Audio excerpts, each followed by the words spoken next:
to the degree that I lean into what is wrong, this is wrong, or just not appreciating, to that degree, there's illusion. I get steeped into illusion.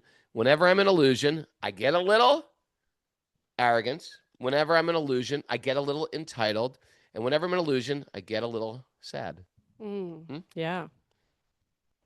Okay. So he's in full consciousness now. This is and by the way, this is real spiritual consciousness, and this is reality. This isn't like, okay, I'm just going to keep a positive outlook.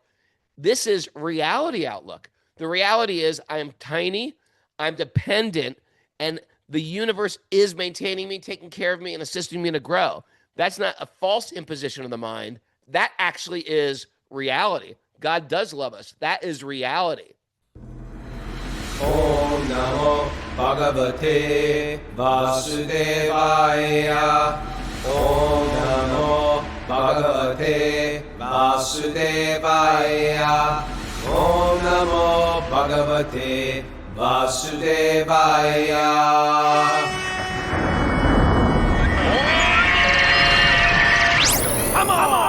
Live from Super Soul Farm, it's Wisdom of the Sages, a Bhakti Yoga podcast with your host, Raghunath. Doing the episode solo again with Miss Mara to assist me, a.k.a. Pranapriya Devi Dasi. Welcome to the show. It's Thursday, November 20th, 2025. It's episode 1699. Good morning, beautiful people. Whew! 1699. Tomorrow's 1700. We didn't plan anything special. Oh, not tomorrow. Next week we should do. Yeah, we'll be back on Monday at 7 a.m. for episode 1700. 1700. It's that's sort of a milestone. We should have prepared something for that. It's impressive. It is impressive. 1700 episodes. Anyway, how are you? I'm good. How are you? Good. Another day. We're jet lagged. Oh, really? Yeah. You know, we just talked to Kostuba. Kostuba's on the road to Rishikesh. He's doing good. We miss him here. It's our third day in a row of being Kostubaless. It's not fun to be Kostubaless. I've got an announcement. Tell me. Oftentimes, I've seen students struggle with what is ideal and what is real in their spiritual life, right? We have very, very lofty ideals in our spiritual practice. And so how do I apply this high ideal to my life? Check out, and a lot of you have done this already, check out my new WhatsApp channel that will make Bhakti Yoga applicable and accessible for the rest of us dented cans, so we can have more joy, peace, and divinity in our lives wherever we're at on our journey home. Make sure you sign up. Do it right now. Pranapriya is going to put the link on the board. Do it right now while you're listening to the show if you haven't already. In December, we're going to be studying the Nectar of Instruction. It's the foundation. It's the foundational work that everybody should know, everybody should learn. And so it starts right at the beginning, wherever you're at, right at the beginning of controlling your senses and heading up to the highest platform. And our next course I'm doing with Arjun Prabhu. He was initiated when Mara was initiated. And he's been a student of mine for like 30 years. And he's like a black belt in dealing with emotional trauma, codependence, addiction. Our next course is going to be From Broken to Bhāva. It's untangling past pain so we can accelerate forward. I'm excited. Yeah, good stuff. I think he was really helpful on pilgrimage, also working with people, you know. He was really helpful. People want to move forward, and sometimes we're struggling with our past issues.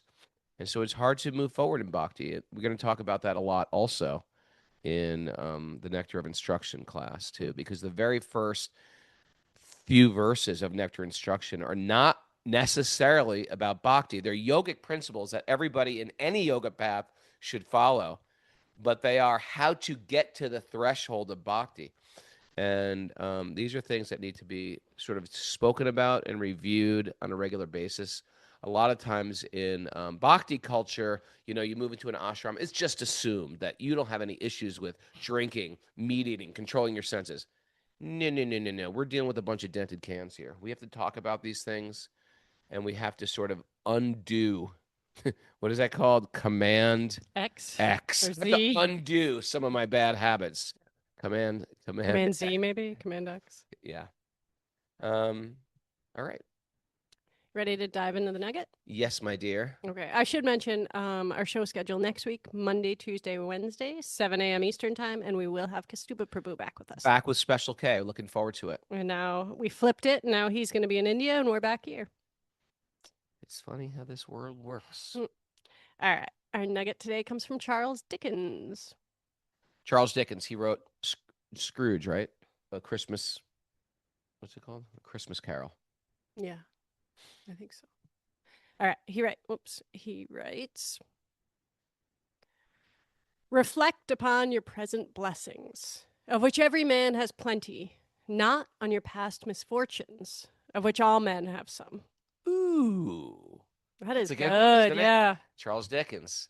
Reflect upon your present blessings, of which every man has plenty, not on your past misfortunes, of which all men have some. Charles Dickens. Super good. Okay, we're going to start this off with a little Pranapriya experiment. Pranapriya. Oh, Right now. you didn't tell me we were going to be. You know, I didn't tell you we're experimenting with you, but we're going to put you in the lab right now. Right. Seriously, close your eyes. And actually, everybody can close their eyes for this, but Pranapriya, you got to close your eyes. Okay, my eyes are closed. What are, well, I was going to go for what are you worried about, but I'm not going to. Let's just do, what are you grateful for? Give me 3 things. Everybody think of 3 things you're grateful for. Our community. And I want you guys to write them on the board, okay? Community, our family, and being in good health. Zoom people, write these on the board. Your Zoom, your community. Our community. The community. We have a very big, wonderful bhakti community that was just created online. Yeah. Like we know all these people all over the world. Now they're like really our best friends. Now they're really good friends of ours. They come to the farm. We visit them in beautiful places. Okay, their community. What else? Yeah. Our family. We have beautiful family. Yeah. Yeah. And being in good health. And being in good health. At the That's moment. great. Yeah. Now, if I was to say list 3 more, can you do that? Yeah. This is a real practice. I'm serious. Everyone, 3 more, Mara. Pranapriya. Our be like living in a beautiful place. We live in a beautiful place. We live in a beautiful, Health- peaceful farm. Healthy and a air, dirt road. healthy water. Things Healthy like water, healthy air. You got to worry about that sometimes. that. Yeah. We're going to call that 1. Okay. Okay. Having access to good, healthy food. Having access to good, healthy food. Because she was a chef in her previous life, Mhm. she has all this access to every local farm. And it's great. Yeah. That's also rare. Yeah. What else? Oh,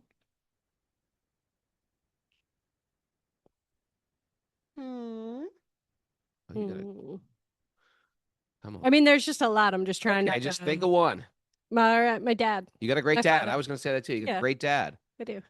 For a young girl to have a great dad, that's a huge thing. A young girl like Yeah, me. yeah, you're a young girl. Unlike the doctors in Mathura who said you were suffering from old age. I think you're very young.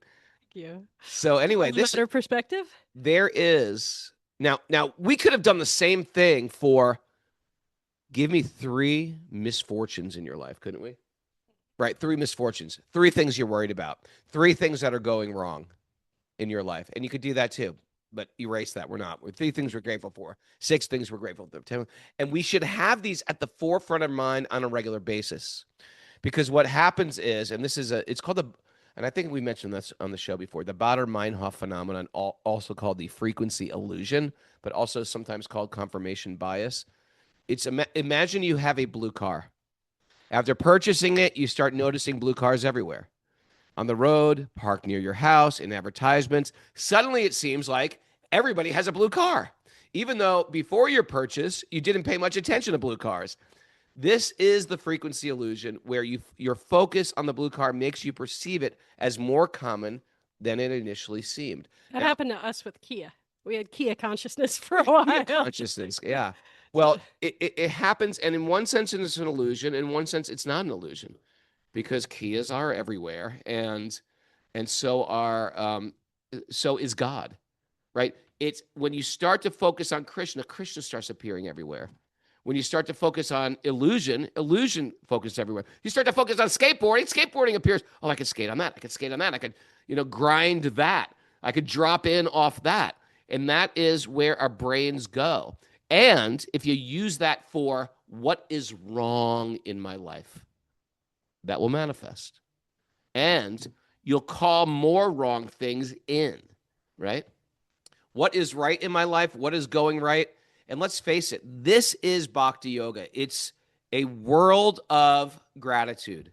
And I always say, whenever there's gratitude, there's a type of peace, there's a type of joy, there's a type of happiness, because we feel like God's given me so much. The world has given me so much. I'm so blessed. I'm so fortunate. It's a great outlook to have on life, as opposed to what is wrong, what is going wrong. And we live in a world that's always seeing, how am I different from other people?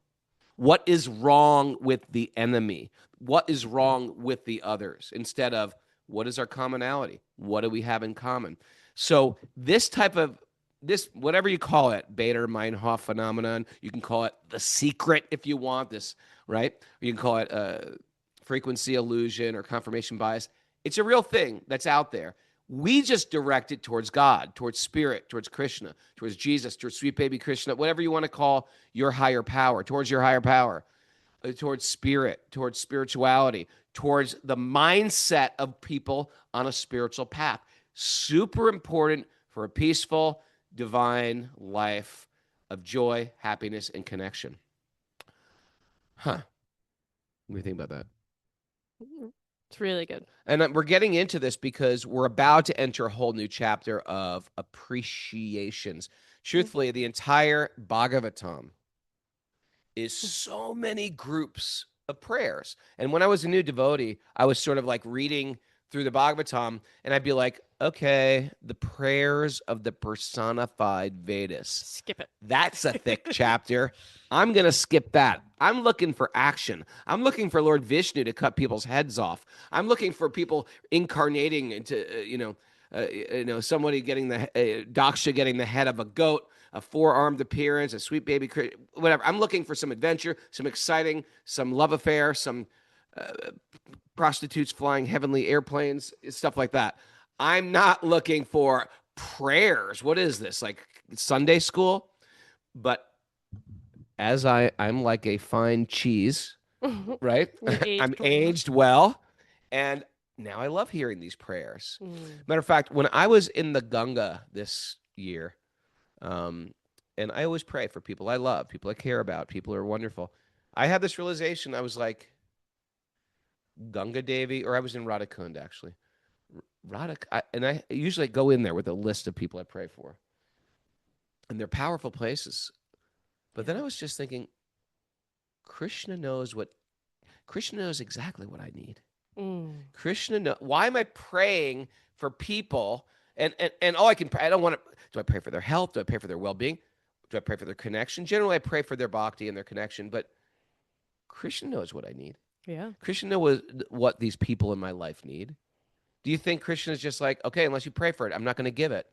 So instead, I was just saying, you know what? I'm just going to appreciate Ganga Devi. I'm just going to appreciate Radharani. I'm going to appreciate Krishna. Instead of giving my my Christmas list to Radhakund, or right? Your Amazon Prime list. My wish list to Ganga Devi. Here's my wish list. Take care of these people, but not the other people I forgot. Don't take care of them. Krishna knows exactly what everyone needs, right? And sometimes they don't need peace. Sometimes they don't need health. Sometimes they don't need good fortune, right? Because those are generally things we pray for. Sometimes they need to go through it so they can get to some next level in life. I would like to think my children, my family, my loved ones just get this life of shanti, just get this life of peace. But maybe that's not what they need to grow, because in my own life, I know if it wasn't for the hell that I've experienced, and everybody gets their own dose of hell, those hellish times have often made me reflect and slingshotted me towards a next platform I had to go to. And if it wasn't for them, I wouldn't have perhaps where I am right now. And I think 12-step people, I feel like, really get it, where they like thank their addictions and thank hitting rock bottom to get to exactly where they are now. Yeah. So anyway, we're good. And by the way, tying in with this gratitude is this entire thing. Bhakti is all about gratitude. Bhakti is all about appreciating that I'm not the self-made man. I'm made up of the mercy of others. I'm made up of the mercy of my teachers. And I'm not going to take that for granted ever. I'm never going to think this is mine. That's why we start this whole. That's why we start the whole Bhagavatam with all these long list of prayers. Oftentimes people are like, "Can we just get on with this and cut out your rituals, please?" No, because these rituals have significance. These appreciations have significance. We're thanking Vyas every day. Yeah. When we go up to Badrinath next year, we're going to thank Vyasadeva. Yeah. We're going to go thank Vyasadeva for all he's done for us. So anyway. You want to double nug this today? I'm going to double nug this, yes, because this reminds me of this course that me and Arjuna Prabhu are going to work on from broken to bhāva. This is from Melody Beattie, and she wrote the great, wonderful book. No More. Codependence No More. Yeah. Gratitude makes sense of our past. Hear me on this one. Gratitude makes sense of our past. It brings peace for today and creates a vision for tomorrow. Isn't that beautiful? That is beautiful. I love that. Gratitude. Put that on the board, please. Okay. Gratitude makes sense of our past, brings peace for today, and creates a vision for tomorrow. Harry Bowl. Any other announcements? Pranapriya. No, I think we've moved past the announcements at this point. Okay. Should we dive into the Bhagavatam? Yes. Wait, you woke up in the middle of the night and said, "I'm at Govardhan Hill." Yeah, what was that about? Govardhan Dreams. I'm just remembering that now. You had a Govardhan dream. Yeah. That's a great dream. I know. You got to write those things down. Yeah. All right. Should we dive into Bhagavatam? Yes. Narayanam namaskrityannaram chaiva narottamam devim saraswatim vyasam tato jayam mudirayat. Why don't you do these? Before reciting the Srimad Bhagavatam, one should offer obeisances to... Which is our very means of conquest. Which is our very means of conquest. One should offer obeisances to... The Supreme Lord. The Supreme Lord Narayan, to Narayan Rishi, the supermost human being, to Srila Vyasadeva, the author, and to Mother Saraswati, the goddess of learning. Nasta pre Shabadre su nityam bhagavat sevaya bhagavati uttama shloke bhaktir bhavati nishtaki. By rendering service... By regular attendance in classes on the Bhagavatam, and by rendering service to the pure devotees, all that is troublesome in the heart is almost completely eradicated, and loving service to the Supreme Lord, who is praised with transcendental song, is established as an irrevocable fact. Om Gyana Tamarandasya Gananjana Shalakaya Chakshurun Militamyena Tasmai Shri Gurave Namaha. I was born in the darkness of ignorance, and I offer obeisances to my teachers who have shined the torchlight of knowledge.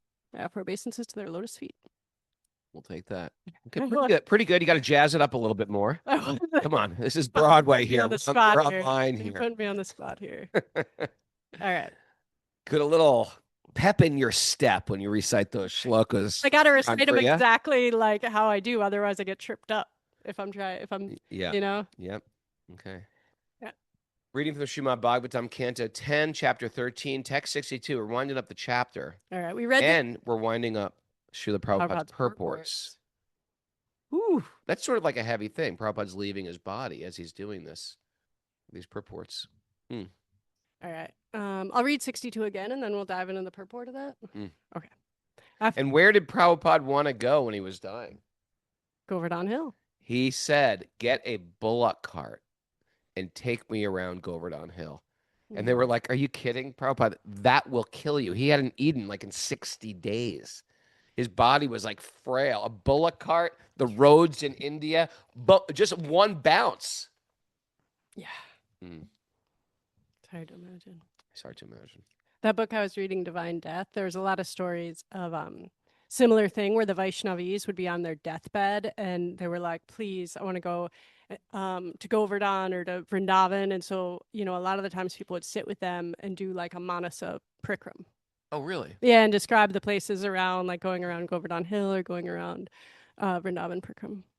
It was beautiful. Oh, that is nice. Yeah.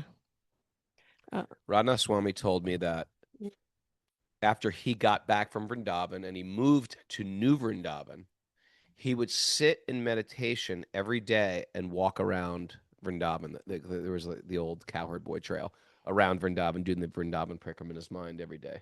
It's beautiful. Yeah. Okay, text 62. After seeing this, Lord Brahma hastily got down from his swan carrier, fell down like a golden rod, and touched the lotus feet of Lord Krishna with the tips of the 4 crowns on his heads. Offering his obeisances, he bathed the feet of Krishna with the water of his tears of joy. Purport. Lord Brahma bowed down like a stick, and because Lord Brahma's complexion is golden, he appeared to be like a golden stick lying down before Lord Krishna. When one falls down before a superior, just like a stick, one's offering of obeisances is called dandavat. Which in Hindi today, when you say thank you, you say dandavat, which is coming from this word danda. Like if you do yoga, you know dandasana. It means like a stick pose. Go ahead. Okay. Danda means stick, and vat means like. Dandavat. It is not that one should simply say dandavat, rather one must fall down. Thus, Brahma fell down, touching his forehead to the lotus feet of Krishna, and his crying in ecstasy is to be regarded as an abhishek bathing ceremony of Krishna's lotus feet. Still a very beautiful practice. You see someone that you respect, you touch their feet. Your lowest part of your body, I consider like worthy of touching. I take it upon my head. Take it upon my head. He who appeared before Brahma as a human child was in fact the absolute truth. Param Brahman. The Supreme Lord is Narakriti. That is, he resembles a human being. It is not that he is four-armed. Narayan is Chatur Bahu, four-armed, but the Supreme Person resembles a human being. This is also confirmed in the Bible, where it is said that man was made in the image of God. Quoting the Bible. Interesting. Man was made in the image of God. Lord Brahma. What is it called? They call that what do they call that? Yeah, when they think that we're manufacturing God to look like us. What is it called? Come on.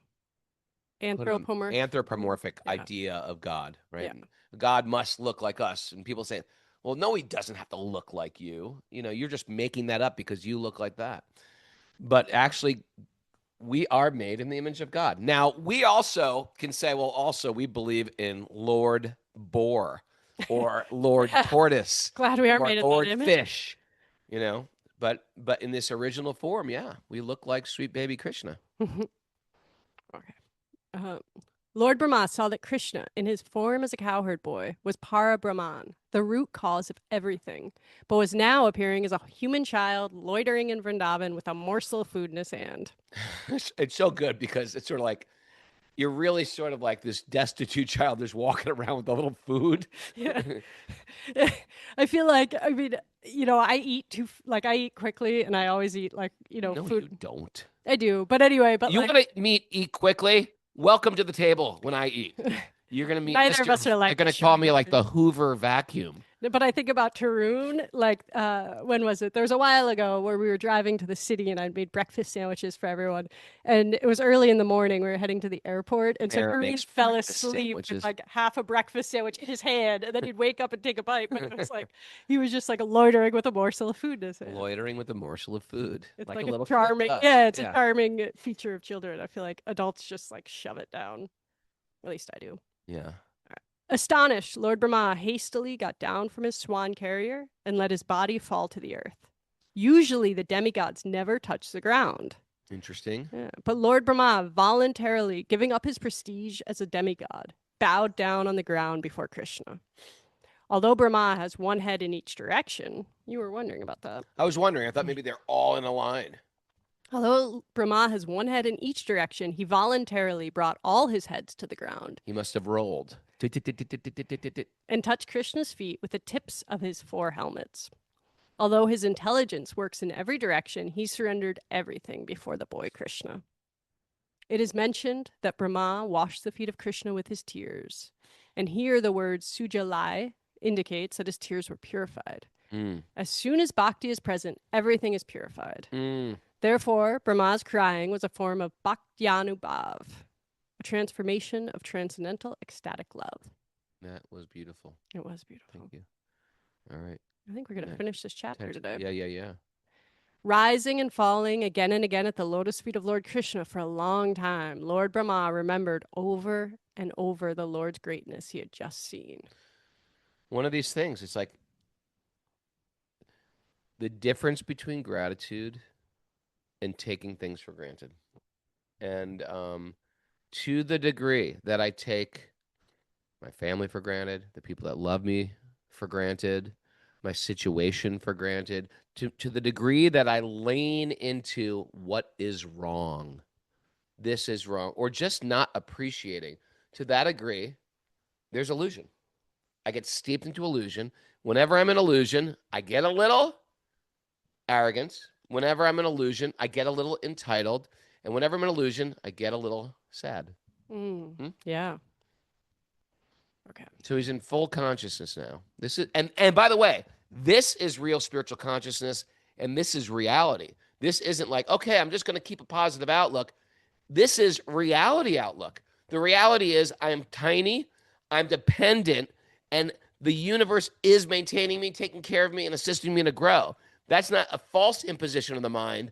That actually is reality. God does love us. That is reality. I'm not just looking on the bright side. I'm looking towards reality. I'm entitled. There's lack.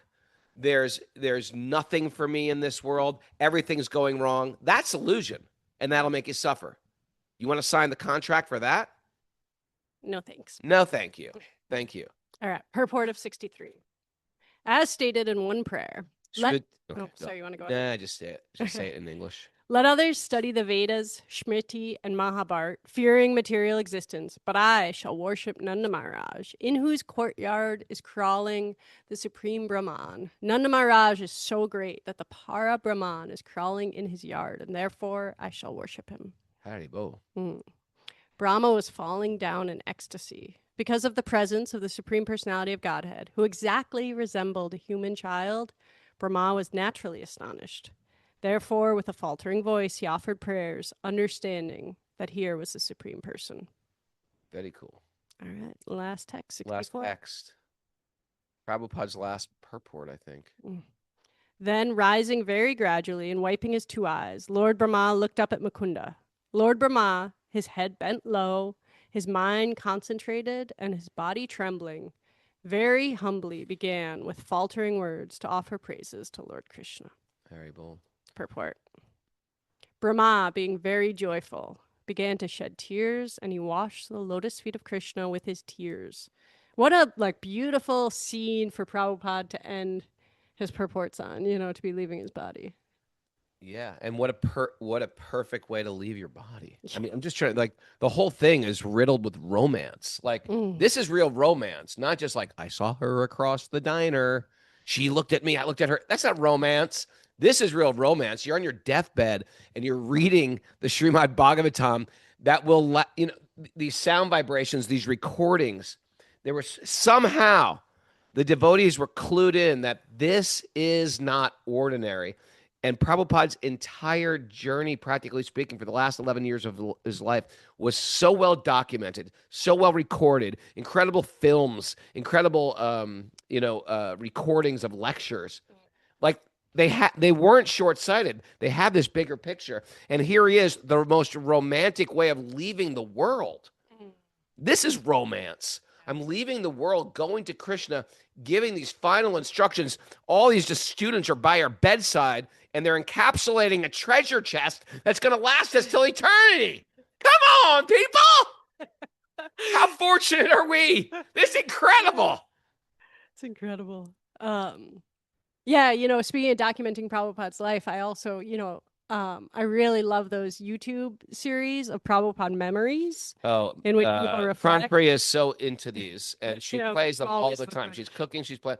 There's so many. I mean, there's so many hours there. I don't even know how many hours. And the great thing is when you hear these devotees speak, these Prabhupada disciples who travel with Prabhupada, it is unbelievable how much Guru Bhakti, Guru Nishta, completely fixed in the service of Guru.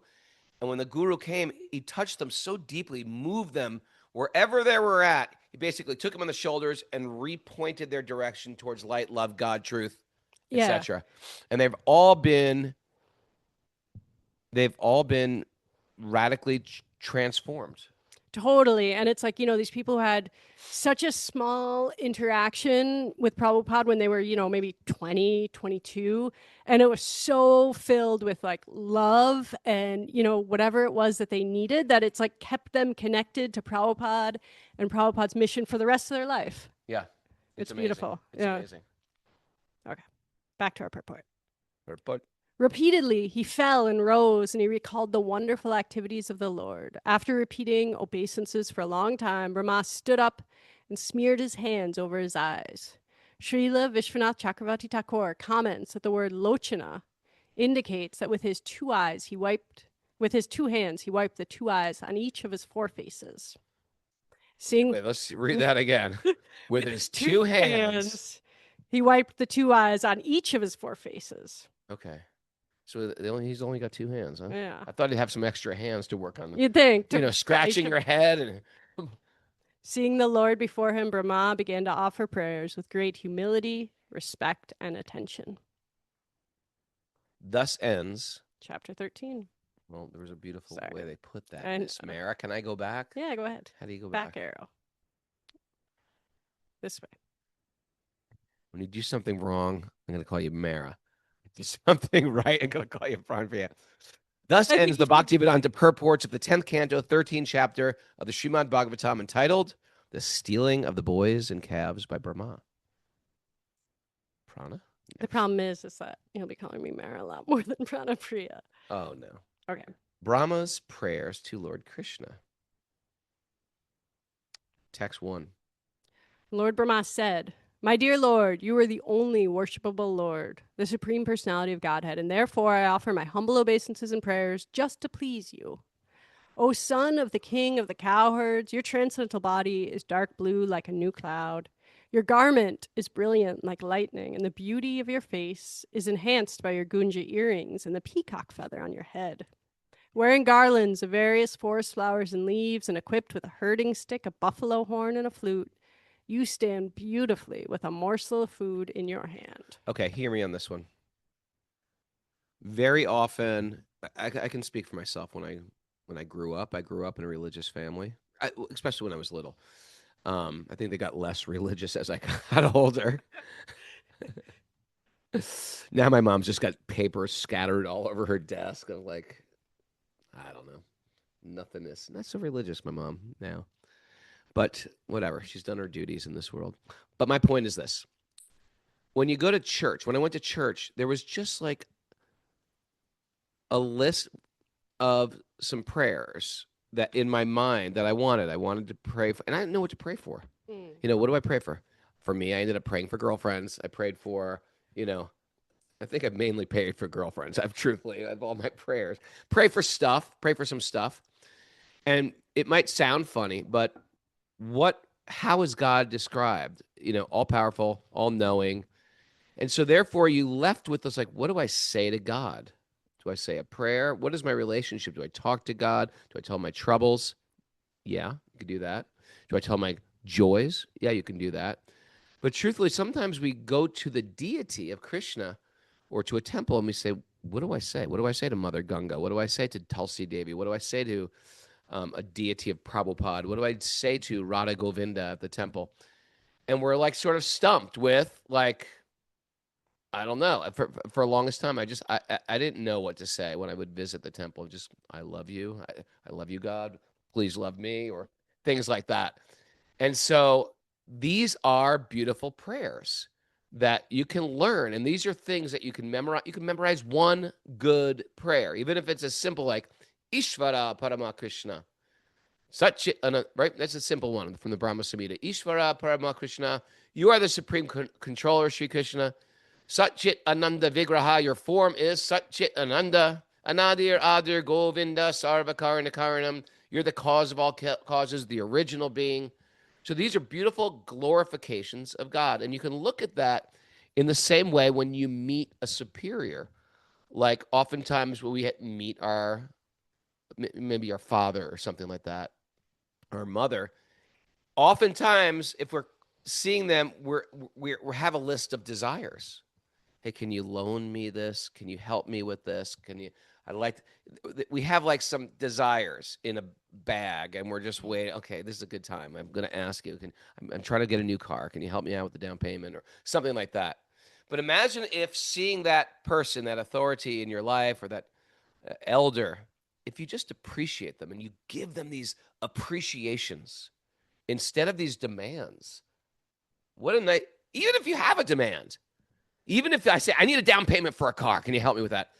But instead, I'm just like, you know what? I'm going to put that on the back burner and I'm just going to appreciate you today. You know, Father, you've done so much for me. You've been there since I was a little child. What the stuff I don't even remember. You've sacrificed stuff for me that I can't even. Parents know this. We sacrifice for children's stuff they will never remember, right? But then I got a little older. I do remember when you used to pick me up from school, pick me up from Boy Scouts, take me to swimming lessons, take me to the YMCA, but parade me. So many different things parents would do. Imagine that walking down memory lane and just giving appreciations. How does the father feel anyway? The father feels such a loving connection. The child feels such a loving connection, right? Because appreciation is the exchange of love we have. And then we feel a reciprocation. And we get a reciprocation back from our beloved. This is love.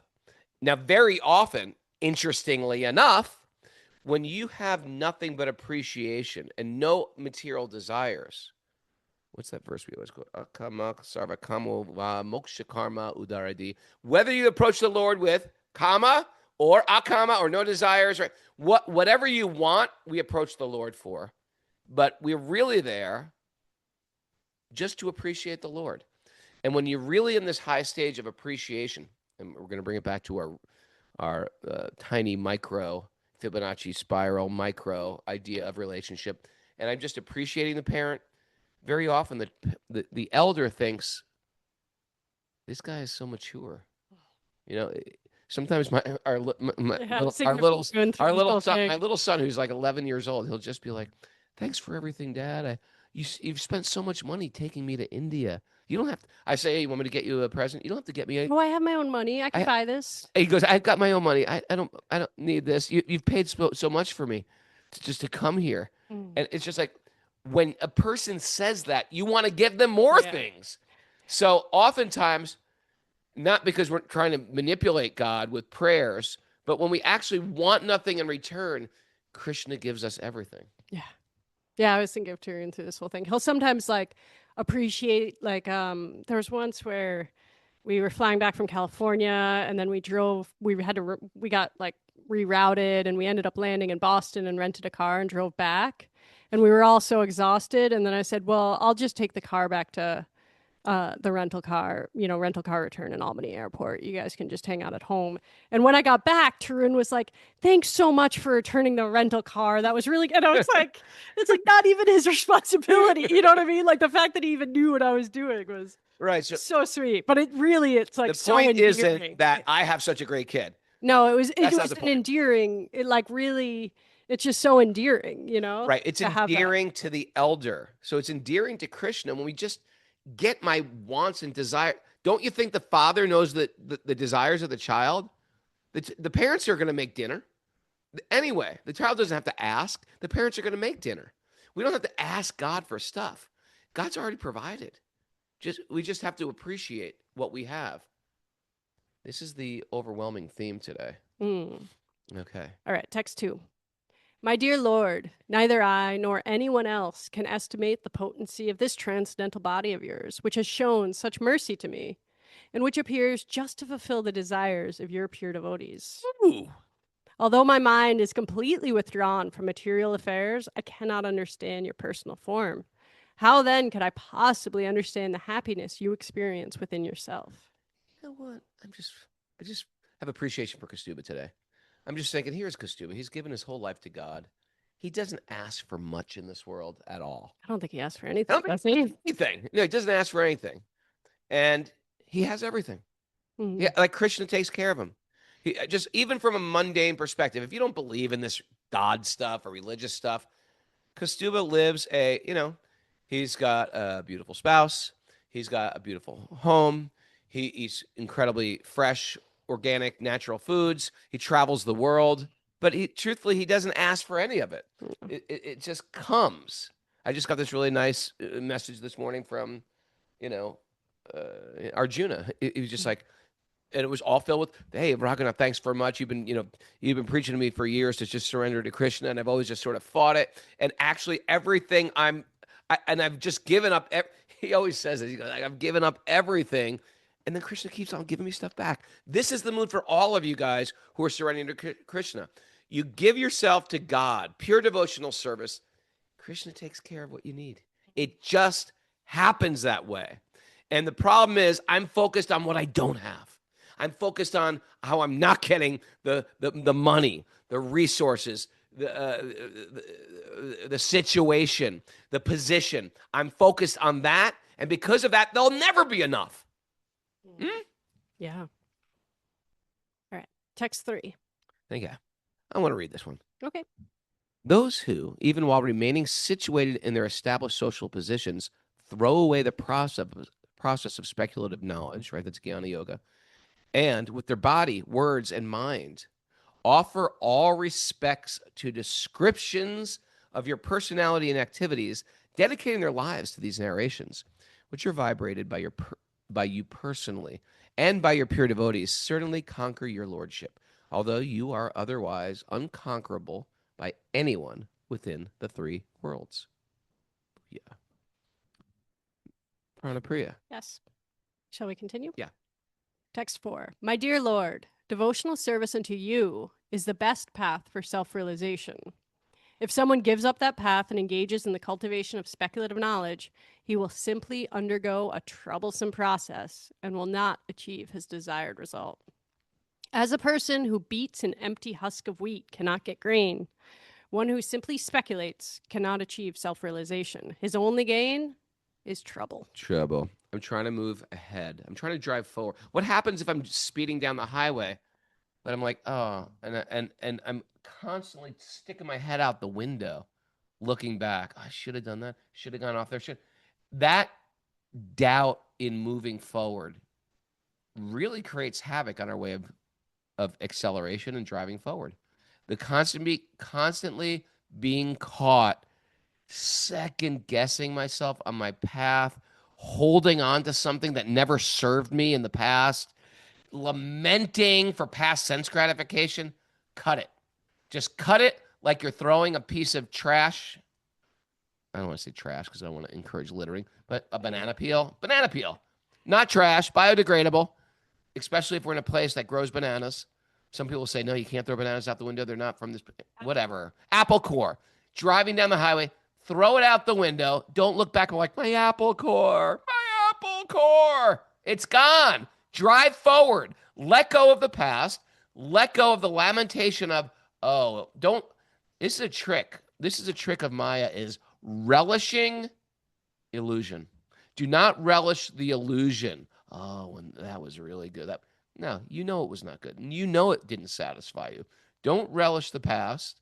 Relish the future and move forward, and you make rapid advancement. Wow, you're on fire today, Prabhu. I run hot. Text 5. Oh, Almighty Lord, in the past, many yogis in this world achieved... Wait. What is this tea? Cinnamon tea. Tastes weird today. It's the same tea. Same tea I always get. Yep. O Almighty Lord, in the past, many yogis in this world achieved the platform of devotional service by offering all their endeavors unto you and faithfully carrying out their prescribed duties. Through such devotional service, perfected by the processes of hearing and chanting about you, they came to understand you, O infallible one, and could easily surrender to you and achieve your supreme abode.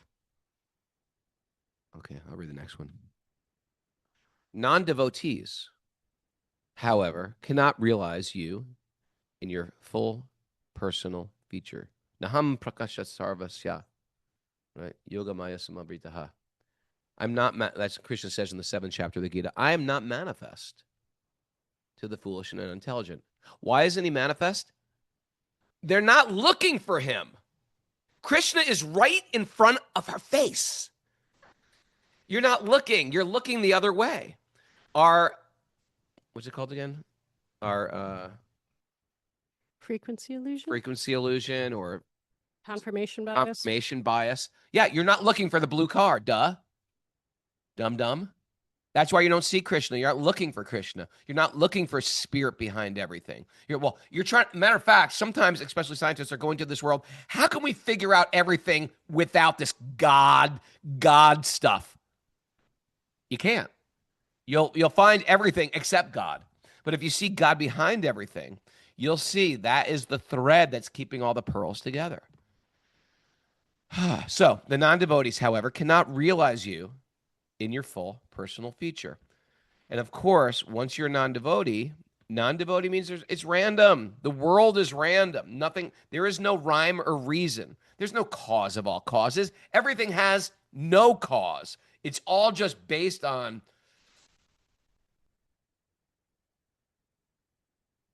keep that thing in your hands. Randomness? She's I don't know what word you're looking for. knit. She's Take trying to knit takeaways. when I need an assistant here.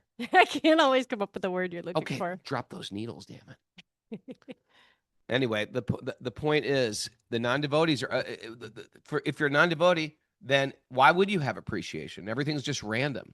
If you're a non-devotee, and when I say non-devotee, I'm not just meaning a non-devotee of Krishna. I'm a Christian. If you're a Christian, you're a devotee. You're a devotee. It means you're devoted to God. Let's extend that idea. If you're devoted to God, you're a devotee. It's that simple. So if you're a non-devotee, you think everything's just random. And it's not. Everything is perfect the way it is. What? How can that be? You can't see a bigger picture. We're looking at the tapestry, right? You ever see a tapestry? It's very beautiful, weaving of beautiful threads, and it makes this beautiful picture on the wall. You hang it on the wall. People come in and say, what a beautiful tapestry. It's so colorful. The sun is rising. There's a waterfall. There's a tapestry, little thread thing of a bird flying in it. Flip that over and invite people into your house and say, look at my tapestry. They'll be like, what are you talking about? Well, that's a tapestry. I don't see it. I just see a bunch of random threads. This is how the material world or the materialist or the non-devotee sees the world. It's just like, oh, there's an orange thread sticking out of the back of it. There's a red thread bunched together. There's a blue thread. It's all random. It's not random. It's perfect. Flip it around. From my vantage point, everything that happens to me seems random. My loss, right? My heartbreak, right? My whatever. Losing my wealth, losing my hair, losing my strength, losing, all seems random. The love in my life, the fortune in my life, my success in my life, that's random too. And then I take credit for it. I'll say, yeah, well, I worked really hard on it.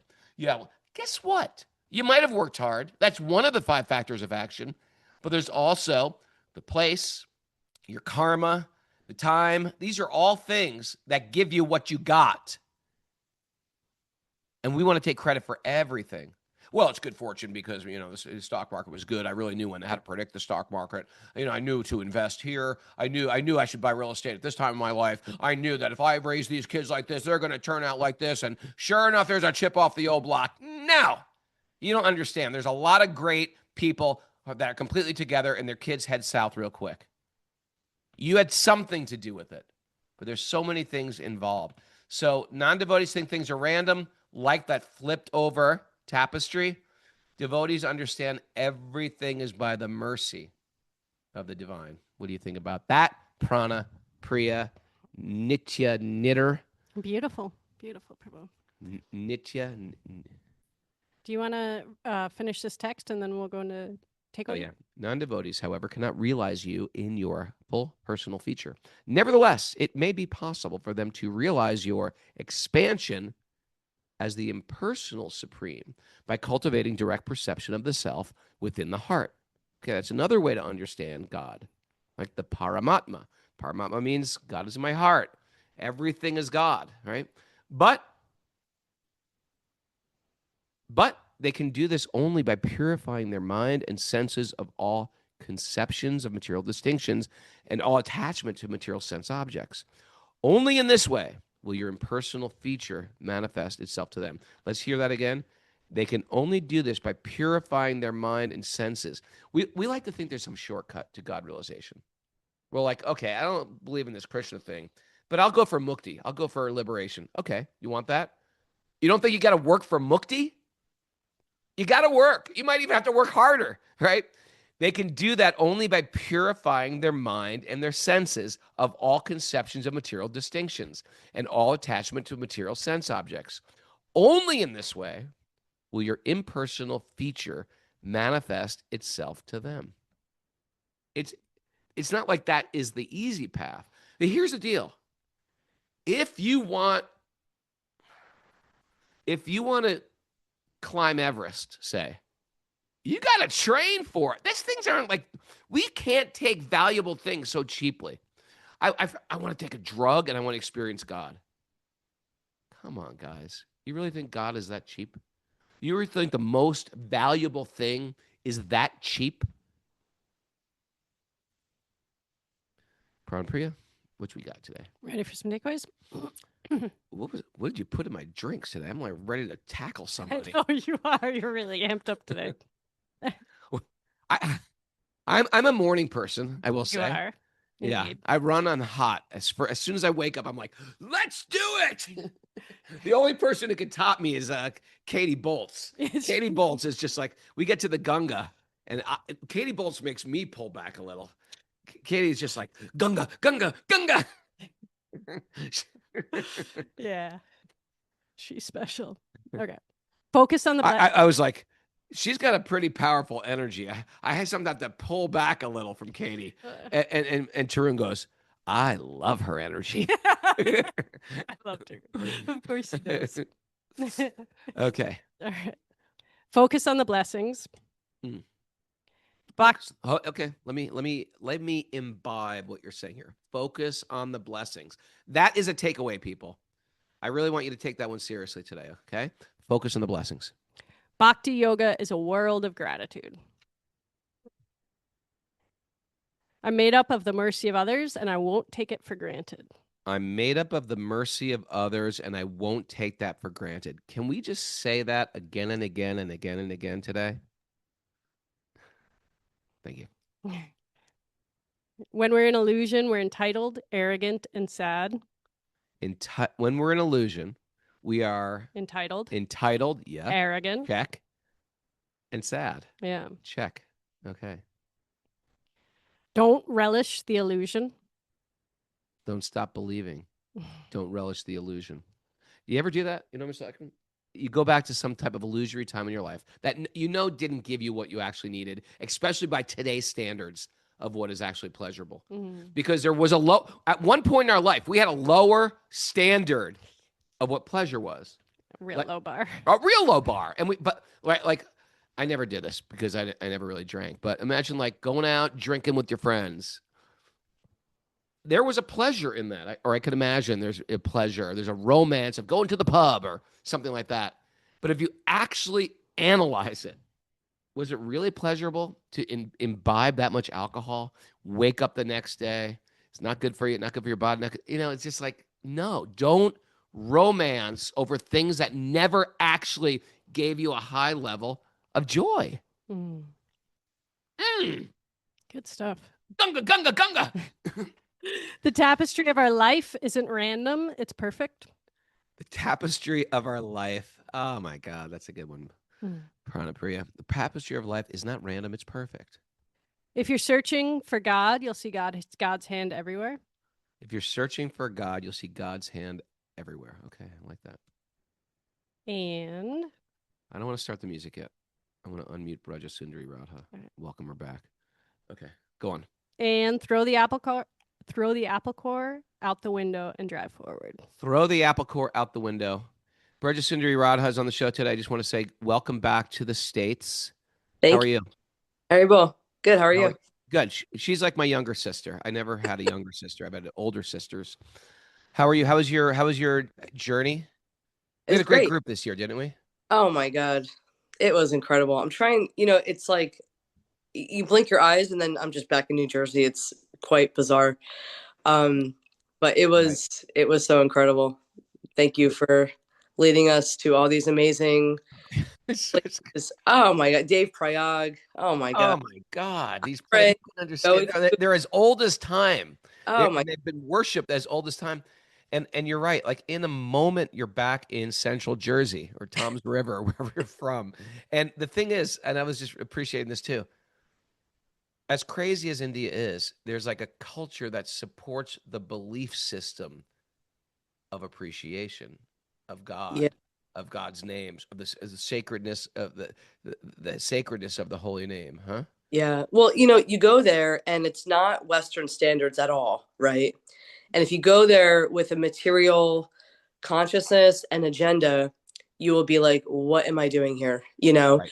And you won't see the devotees. We go there to experience the devotion and the devotees of these ancient places. I mean, America is so young. We don't, we don't have 5,000-year-old temples and places of pilgrimage that people like Lord Ram went to. Just doesn't I exist. know. We can't even So, get these things. Yeah, to be in those places and to be guided by you and to be with all the devotees is just like the absolute highlight of my year. And it's a when I practice, when I do my japa, I have so much mental pictures of inspiration when I go on something like that. Yeah. And what do you think important for me? What do you think of the devotion of Jaipur? Let's hear Katie and Azarina mention the devotion of Rajasthan. Did you get ladies? Can you hear?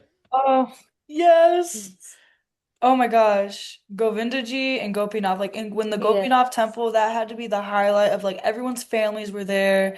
Like it was so sweet. They're like, oh my gosh. We What do you bursted think? into that Gopinath temple, which is the original deity from Vrindavan that was brought there. And there was just a team of ladies, just a team of ladies dancing and singing. Azarina, you want to share anything? Yeah, I think those two temples were very, very special and the devotees there. I guess the mental picture I have from very inspired devotees is in Haridwar, and the kirtan we did there. There That's a was nice like memory they were too. so inspired. They were very inspired and very beautiful. They were Yeah, literally protesting to Yeah. keep the kirtan going. Like, it's quite amazing. Anyway, thank you guys for sharing those memories, and they leave impressions in our heart. And thanks for joining us, everybody, today. Next show is next Monday. Monday, 7 Very a.m. cool. Go to WhatsApp. Go to the WhatsApp channel I set up. It's Ray Raghunath. Is it Ray Raghunath? Ray Raghunath Kappa. Sign up. We're doing Nectar of Devotion, starting a marathon in December. It's going to be your last of 2025 to get into this study. And then ongoing things from there. Because Stuba's got plans, I've got plans, and we're just like tag teaming each other to raise the consciousness of everyone. But truthfully, because Stuba said this to me yesterday, he's like, you know what? Just studying these things to present them, it's so good for our own mind. So I'm super duper excited. And we're going back to India soon. Yeah, we are. Hey, Floridians, next week, I'm going to be in the Kirtan Festival of the Holy Name in Alachua. So if you're around there, I'm doing one of the Kirtans. I don't know when. They didn't tell me when. It's Friday, Saturday, or Sunday. But I'll let it know public. I hope to see my Floridian people down there. I'm looking forward to hang with all the devotees down there, like Radhikesh and Henry and Ishvari Sundari and Melissa, Joe and Marissa and Jai Hari and Vera Bhadra and my son Rocco. Hare Krishna. And episode 1700 on Monday. Episode 1700 on Monday. Thank you, people.